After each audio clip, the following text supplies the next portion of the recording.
Cricket খেলায় প্রথম বলে আউট হলেই আমরা ব্যাটসম্যানকে বলি গোল্ডেন ডাক, আর কয়েক বল খেলে কোনো রান না করে আউট হলে আমরা বলি ডাক মেরেছে। ডাক শব্দটি প্রথম দেখা যায় 1866 সালের 16 জুলাই। তখনও অফিসিয়ালি টেস্ট খেলা শুরু হয়নি। সেদিন প্রিন্স অব ওয়েলস ব্যাটিংয়ে নেমে 0 রানে আউট হয়ে মাঠ ছাড়েন। পরের দিন ব্রিটিশ একটি পত্রিকায় লেখে, prince retired to the royal pavilion on a duck's egg, অর্থাৎ হাঁসের ডিম নিয়ে মাঠ ছাড়েন প্রিন্স রয়্যাল।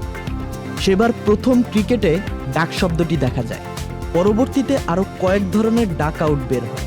ব্যাটার প্রথম বলে আউট হলে বলা হয় গোল্ডেন ডাক, দ্বিতীয় বলে আউট হলে সিলভার, তৃতীয় বলে আউট হলে বলা হয় ব্রোঞ্জ ডাক।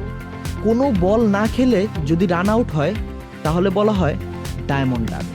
যখন ব্যাটার কোনো রান না করে আউট হয়, সেই সাথে ইনিংসও শেষ হয়, এই ডাককে বলা হয় লাফিং ডাক। এ ধরনের ডাক পাওয়া ব্যাটারও কম নেই তালিকায়। এখন পর্যন্ত সবচেয়ে বেশি ডাক মেরে শীর্ষে আছেন মুত্তিয়া মুরালীধরন। শ্রীলঙ্কান এই বলার 59 বার ডাক মেরে র্যাঙ্কিংয়ে 1 নম্বর অবস্থানে রয়েছেন। তারপরেই আছেন ওয়েস্ট ইন্ডিজের কোর্টনি ওয়ালশ 54 বার ও সনাথ জয়সুরিয়া 53 বার ডাক পেয়ে র্যাঙ্কিংয়ে 3 নম্বর অবস্থান করছেন। মারুফুজ্জামান, চ্যানেল আই।